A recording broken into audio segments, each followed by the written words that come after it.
Retorne Me Abrigo na Sangha. Oi pessoal, estamos começando mais um programa Insight. Eu sou o monge Daigo, sou monge da tradição Soto Zen do budismo japonês. O budismo tem várias escolas diferentes e o Zen, que é a escola que eu pertenço, é baseada na meditação, que a gente ensina aqui todos os dias para vocês. Za quer dizer sentar e Zen quer dizer meditação. Então todos os dias a gente vai estar ensinando vocês a fazer Zazen, a meditar da forma que Buda meditava. E hoje a gente está aqui com um convidado especialíssimo, que foi meu professor, monge Ryozan. É meu senpai que fala, né? Senpai são antigos do caminho, me ensinou muita coisa, me ensinou a cozinhar. Imagina a coisa mais importante da vida, cozinhar. Ele que me ensinou. Ele era responsável da cozinha lá no nosso templo, a gente tinha treinamentos e retiros e ele ficava o dia inteiro na cozinha, por dias a fio, cozinhando para 30, 40 pessoas. E as refeições nos templos são bem sistematizadas, é preciso que haja um número certo de sabores, dosar bem as proteínas e carboidratos. E ele fazia isso com uma impecabilidade e excelência que eu acho que até hoje a gente não comeu tão bem como durante a época que ele fazia a cozinha do templo. Monge, fala um pouquinho pra gente dessa sua prática de cozinheiro durante o seu treinamento e como que isso ajudou no seu processo de insight. É muito interessante, né, Deco-san, porque o cargo mais importante, né, no templo budista é do abade ou da abadesa, né? E o segundo cargo em importância, né, dentro de um templo é o tenzo. Certo, o cozinheiro. O cozinheiro-chefe, né? E aquilo aconteceu de uma forma tão natural, porque a gente estava começando um retiro e o tenzo faltou. Aconteceu uma emergência lá e ele não pôde participar. Tá. Não dá para fazer um retiro, né, sem comida, né? Sem comida. Nem todos praticam jejum, né? Isso. E eu fui ver o que estava acontecendo, né? Se eu podia auxiliar de alguma maneira, né, a monja Koen. E ela estava na cozinha e eu falei assim, eu posso ajudar? Ela falou assim, Ryozan, você já entrou alguma vez numa cozinha? Eu falei assim, eu nunca entrei, mas eu não tenho medo. Ela pegou e falou assim, vem cá, olha, a cenoura você pica aqui assim, assim, assado, aqui você faz assim e tal. Eu vou fazer o zazen, quando terminar o período, eu volto aqui para te dar mais orientações. E ela foi assim, ela voltava, né, no período do intervalo, né, da meditação, e ia dando mais uma explicação e tudo. Tá, uma força. No terceiro dia, eu falei para ela assim, pronto, não precisa mais.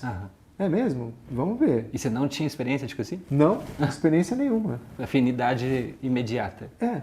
E aconteceu, eu comecei a pilotar a cozinha. Agora, a experiência em termos de aprendizado é de uma riqueza, porque aonde leva isso, né? Onde leva?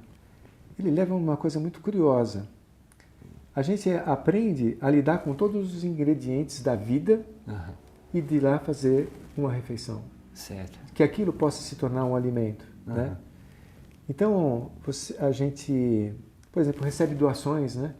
Então, a gente não tem a liberdade de escolher, essa vai ser a refeição que eu vou fazer. Tá. Dentro disso tem uma ideia básica, mas a partir do momento que os ingredientes vão chegando para fazer, eles não se encaixam no teu cardápio original. No que eu quero, né?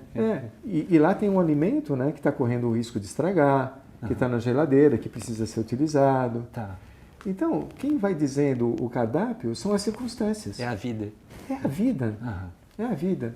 E a gente vai aprendendo, né, a como pegar aquele legume que está um pouquinho estragado, né, que passou um pouco do ponto, tirar aquilo. Como que eu posso aproveitar aquilo da melhor maneira e sabendo que aquilo é sadio?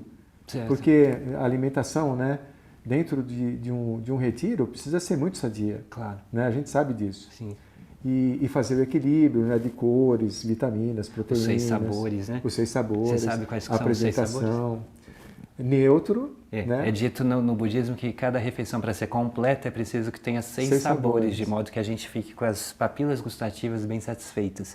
Então, primeiro é neutro. Neutro, depois o ácido, o salgado, o doce, o picante. Picante. O que faltou? Amargo. O amargo. Então a gente presta atenção a fazer cada refeição que tem pelo menos uma uva passa que represente o doce, mas pelo menos uma coisa de cada sabor. E é impressionante que quando a gente come assim com essa atenção no preparo, a gente fica muito mais satisfeito. E saber que como o monge está explicando, não é um simples fato de cozinhar, é um gesto sagrado de serviço à vida e de aproveitar aquilo que a vida está nos trazendo em cada momento da melhor forma possível, fazer o melhor possível, porque como a monja Coen nos ensinou, fazer o bem é fazer bem feito. Monge, e qual a importância... Bem feito e com compaixão, né? Sim. Você tá pensando e cuidando, né? Pensando naquela pessoa, para quem vai. Muitas vezes, né, você tem que fazer uma refeição para o grupo de uma forma geral, mas específica, né, para uma pessoa que tem algum problema de saúde, Sim. que não pode ter açúcar, que não pode ter isso, ou alérgica, né? Aprende a cuidar, né? É isso. Então, saber que tudo é alimento, mas existem alimentos para determinadas pessoas que não dá para dar para outras. Tá. Né? Então, a gente aceitar essas diferenças, né? Uhum. E as diferenças das circunstâncias também que a vida nos impõe. Certo. Né? E qual o papel do professor nesse treinamento? Você acha que é essencial? Hoje em dia a gente tem o Zoom, depois da pandemia as coisas mudaram e muitas pessoas acham que praticando meditação sozinhas e online podem ter um desenvolvimento muito profundo. E a gente sabe que a força da comunidade, do grupo, de praticar juntos é muito importante, né? Para que todo esse desenvolvimento espiritual aconteça. Então, como você vê essa relação com o professor e como é a sua relação com a nossa professora comum, que é a monja Coen? A pandemia foi um desafio, né, para todos nós, né? Mas trouxe coisas assim também espetaculares. Quer dizer, a gente tem períodos de crise, né? Eu acho que o exemplo, né, maior, né, do universo que é um cosmo, sim, é um cosmo, mas que vem de um caos, né? Certo. Mesmo a gente, por exemplo, aqui no nosso sistema solar, né? Poxa, existe algo que seja mais simbólico de vida, né, do que a luz do sol?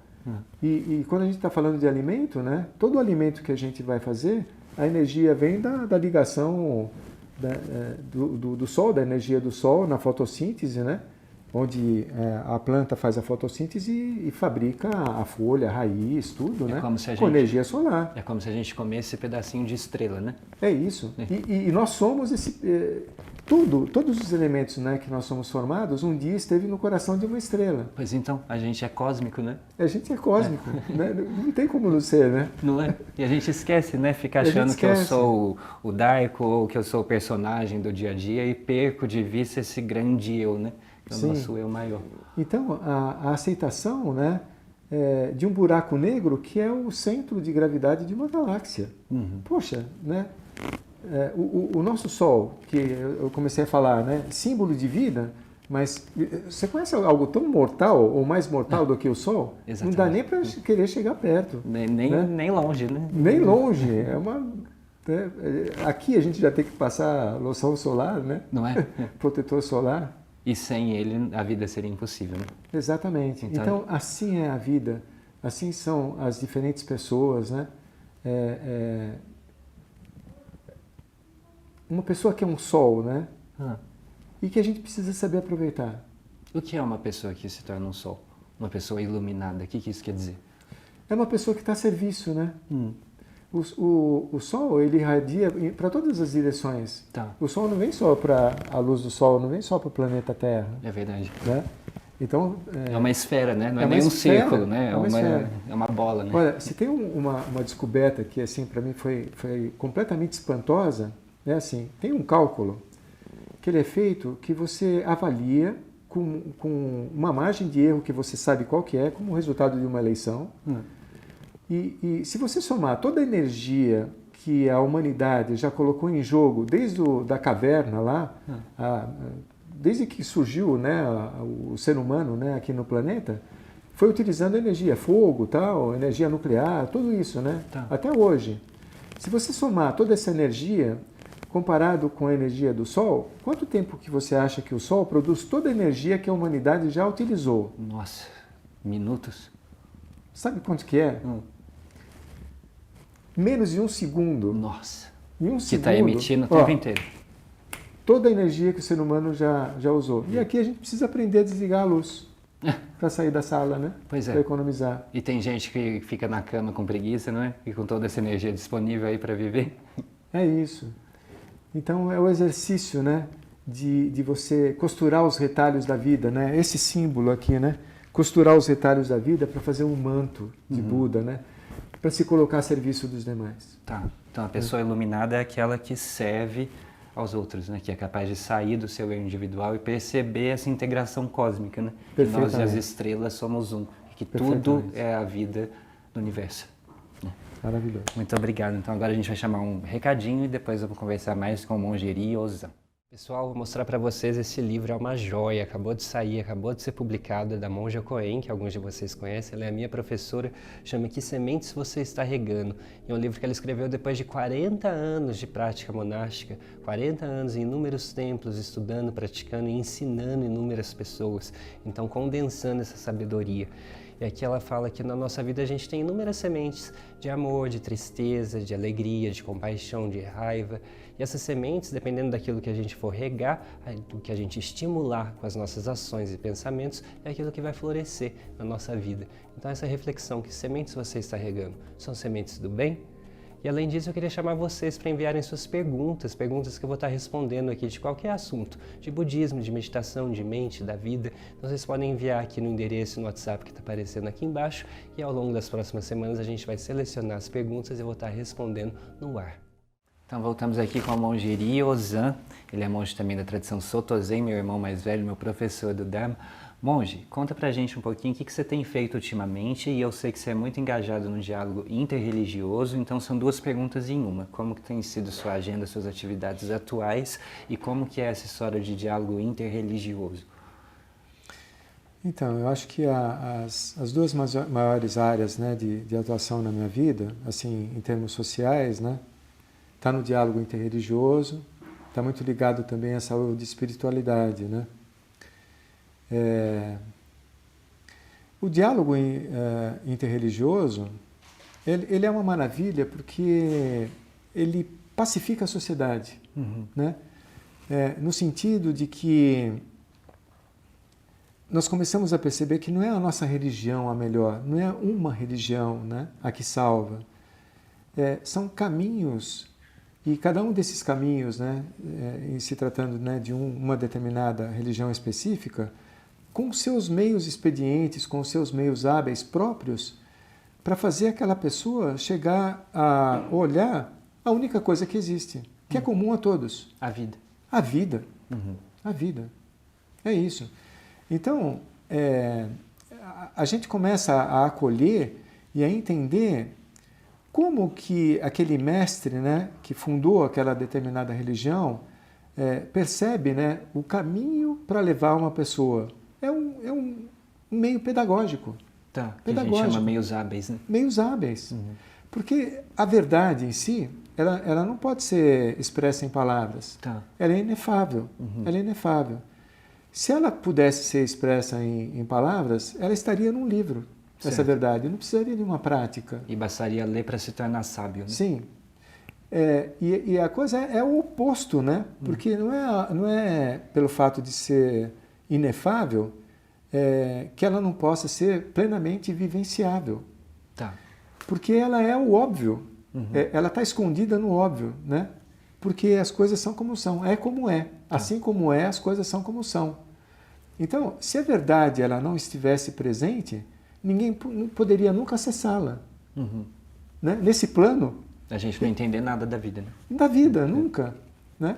E a mensagem que a gente recebe, né, de um mestre é que se ele está dando uma mensagem, poxa, ele quer que as pessoas possam ter a mesma vivência, a mesma experiência, a mesma constatação que ele teve, senão não teria sentido essa mensagem. Tá. Né?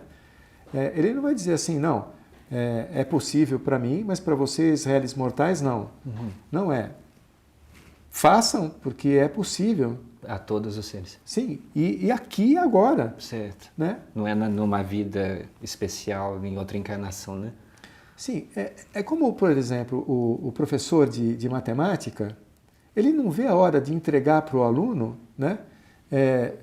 Aquilo tudo que ele pode entregar para o aluno. Sim. Quem é que vai dizer para o professor quando que está na hora de saber uma determinada parte da matemática, né? O próprio aluno. É ele. Né? É uma questão pedagógica, né? Que ano que você está? Né? Que fase que você está? Né? Que degrau que você está da aprendizagem? Olha, aqui é assim, aqui é assim, aqui é assim. Quando chega lá num determinado momento, você pega e fala assim, nossa, mas eu estou vendo a escada toda, por que já não me mostrou a escada toda? Porque tem um caminho, né? Tem que ser passo a passo, né? Tem que e ser não dá passo para o a aluno passo. pular da primeira para a quarta série. Não. Né? E a compreensão, ela é súbita. Tá. Né? É o fruto que está amadurecendo, que precisa lá dos anos, do outono, do inverno, primavera, das estações, né? E ele vai lá, vai crescendo. Amadureceu, pim, cai, né? Está pronto. Na hora que está pronto. Está pronto. Para se doar para o solo até, né? Uhum. Para deixar uma nova semente, para continuar a vida, né? A continuidade, né? E nesse diálogo você tem tido experiências interessantes? Por exemplo, alguém foi praticar, de outra tradição, foi praticar meditação e teve um insight interessante? Muito. É. Muito. É incrível. Por exemplo, eu começo a me utilizar como exemplo. Né? Dentro do meu caminho, né? Dentro do cristianismo,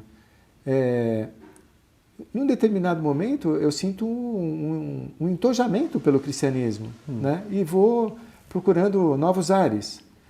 Mas quando eu, dentro do budismo, eu tenho essa constatação da verdade e da realidade, aí que eu vou entender a profundidade do cristianismo. Olha que interessante. Eu vou compreender o cristianismo com a minha base budista. Tá. E vice-versa. E né? embora sejam linguagens diferentes, acho que apontam numa mesma direção, não é isso? Não tem outra, né? Não tem outra direção. Eu costumo dizer, né, quase uma definição minha, né, que nós somos o caso único da única coisa que existe que se manifesta como todas as coisas. E que são plurais, né? Certo. É uma diversidade fantástica, né? Então, nós somos completamente diferentes uns dos outros. Isso nos iguala. Todos somos diferentes uns dos outros. Exatamente. Né? É a dicotomia divina que fala, né? Perfeito. Então, e essa diversidade que, num determinado ponto, pode até incomodar algumas pessoas, a partir de um determinado ponto, revela uma riqueza, né? Porque desse diálogo, né? Desse monte, né? de mentes, de pessoas, né? É que vai sair uma concórdia. Tá. Né? E a gente precisa disso até no jogo político, claro. Né? Que está tão polarizado. A gente, dentro de uma democracia, a gente precisa de ter ideias diversas, né? Que vão contribuir para um objetivo comum. Claro. Qual é o objetivo comum? Aqui, o nosso país, o Brasil, bem, né? o bem-estar de vida e tudo mais, né? Qualidade. Acho que todo mundo quer ser feliz e ter uma vida de saúde, harmonia, tranquilidade. Isso. Quem é que está aí agora? Não sei, mas eu quero que essa pessoa dê certo, né? E se eu tiver alguma sugestão para dar para ele, eu vou dar o meu ponto de vista. Eu não sei o que ele vai fazer com o meu ponto de vista, mas se eu puder dar, eu vou dar o meu ponto de vista para quem está lá, né? Na posição correta e numa posição, né, de poder para poder colocar aquilo, né, em prática, né? E sem raiva, sem o que eu acho, mas o que é melhor para nós, né? Isso. E não é, por exemplo, que todo mundo tem que ter uma uniformidade de opiniões, né? Isso é impossível também. Né? E não leva a lugar nenhum, porque tá todo mundo satisfeito com aquilo lá, né? Todo mundo falando a mesma coisa, não tem mais o que se dizer, né? E não vai para frente, nem para trás, né? Exato. É aquela coisa que Deus vomita os mornos, né? Que isso. Fica tudo numa água morna. Não é isso que a gente busca quando a gente fala de despertar, tomar atitudes, né? Então, é uma passagem, né? Evangélica, né? Que a gente está utilizando dentro de um programa falando sobre o budismo. Pois então. Poxa, é o exemplo mais fantástico que tem, né? E, monge, o que você tem feito atualmente de atividade? Fala um pouquinho até para que as pessoas possam te acessar, te encontrar, talvez, nas redes sociais, Instagram, Facebook. Sim. Eu acho que em algum momento, né, pode aparecer lá meu nome, Monge Ryozan. Vai aparecer. Nas redes sociais, Instagram ou Facebook, meu nome Monge Ryozan. Monge Ryozan. Tá. Eu tenho participado do Fórum Interreligioso, né, por uma Cultura de Paz e Liberdade de Crença, que é ligado à Secretaria de Justiça e Cidadania. Tenho participado muito também da Frente Interreligiosa Dom Paulo Evaristo Arnes, por Justiça e Paz. Tá. Muito na área, né, de direitos humanos. Tá. cultura de paz e a questão de saúde e espiritualidade, né, atuando como as pessoas conhecem como capelão, né, mas a gente nem usa muito esse nome mais hoje em dia de capelão, né, porque está muito ligado a uma tradição religiosa só, né, Tá. e a gente está com um modelo, né, de uma capelania interfé. Ah, é? Para Então, onde? Para os hospitais? Tá. e é o passo além do diálogo interreligioso, que é essas pessoas, né, de diversas tradições religiosas se encontrando no mesmo quarto, do mesmo paciente, no corredor do hospital. Não só né? para conversar, mas para trabalhar juntos. Né? Como que você faz, né, para contatar aquele paciente, né, que está num estado cognitivo deficiente, né? Certo. Como que você faz? Que meio expediente você usa? E você aprende com os outros. E você ensina meditação nesses grupos? Também. Também? Maravilha. Para o paciente. Olha, muitas vezes com o paciente resta a prece. Tá. O poder dessa prece, né, é que é uma coisa fantástica também. E muitas vezes o lado cognitivo ele é muito mais trabalhado com os parentes, os familiares do paciente. Que às vezes sofrem mais do que a própria pessoa. Do que a própria pessoa, porque a pessoa muitas vezes está no estado que ele está cuidado, está com o controle, né, do organismo dele que está funcionando, sabe-se que ele não está com dor, e o familiar está desesperado. Sim. Não aguenta ver a pessoa, acha que está sofrendo. Precisa mais carinho, mais atenção, às vezes, que a própria pessoa doente. Né? Então vamos lá, vamos servir aos familiares também. Né? Bem. E muitas vezes o corpo médico, as enfermeiras, o cuidador, às vezes a família não está, mas está o cuidador, e o cuidador ele também entra, né, também precisa no processo de cuidado, né? Quem cuida, o cuidador precisa de cuidado, né? E isso inclui a todos nós. Claro. Né? A gente também precisa de um embasamento. Até para poder cuidar melhor. Exatamente.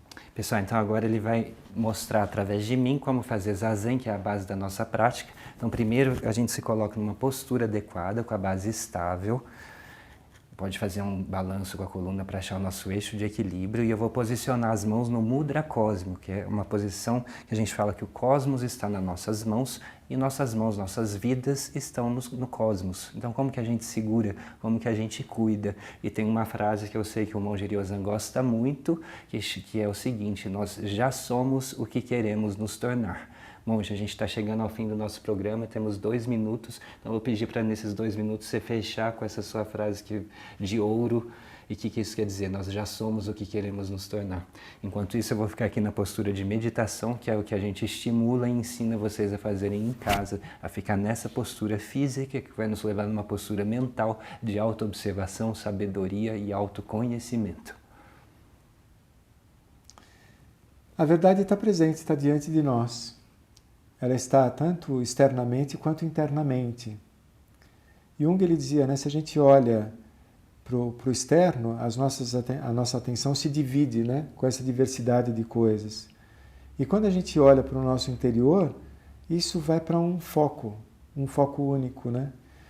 E quando eu conserto o meu interior, e muitas vezes a gente senta para meditar, né, para querer ficar um pouco em paz, né, e o que a gente vai encontrar é uma bagunça lá interna dentro de nós naquele dia, naquela ocasião, né? E a gente espera, né, que aquela bagunça se assente, né? Que o barro se assente, né, naquela água barrenta e a água fique límpida. E aí a gente consegue consertar aquela bagunça sem fazer nada. É só esperar aquilo acontecer. E nessa postura de zazen, enquanto a gente está, né, e entra, né, nesse processo de não dualidade, de paz interior, a gente vê que lá fora também a gente consegue, né, ver o cosmos, né, naquele caos. E uma aceitação plena, né, das nossas circunstâncias de vida, dos ingredientes, né, que a gente utiliza, né, para fazer o nosso alimento, né, a nossa refeição. Então, a partir de um determinado ponto, o bom exemplo é o exemplo bom daquilo para ser seguido, e o mau exemplo como o mau exemplo daquilo que não deve ser seguido. Então, é como um pedalar, né? Você está sempre indo para frente, né? Apesar de uma dualidade, né, naquele movimento. Então a gente pega o interno e o interno e os dois se pacificam, né? É esse ponto do contato entre a esquerda e a direita que nunca deixaram de ser um. Eles são parte de um organismo, né? Então, mas a gente fala assim, a gente tem a esquerda e a direita. Uma que sabe escrever, a outra que não sabe. Poxa, vamos pacificar isso, né? Nesse ponto, né, de não dualidade, né, desse mudra cósmico aqui. Vamos nos consertar e, como diz, né, Gandhi, ele diz assim, nós devemos ser a transformação que nós queremos no mundo.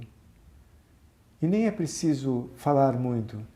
A nossa atuação, o nosso modo de agir no mundo se torna um exemplo para aquelas pessoas também se pacificarem. É isso. Maravilha, nossa, podia ficar aqui conversando o dia inteiro. Foi um prazer, Sensei, muito obrigado por ter vindo. Espero que a gente possa conversar mais vezes e praticar juntos, sentar juntos. Eu quero que vocês percebam, né, que esse professor e aluno acaba, né?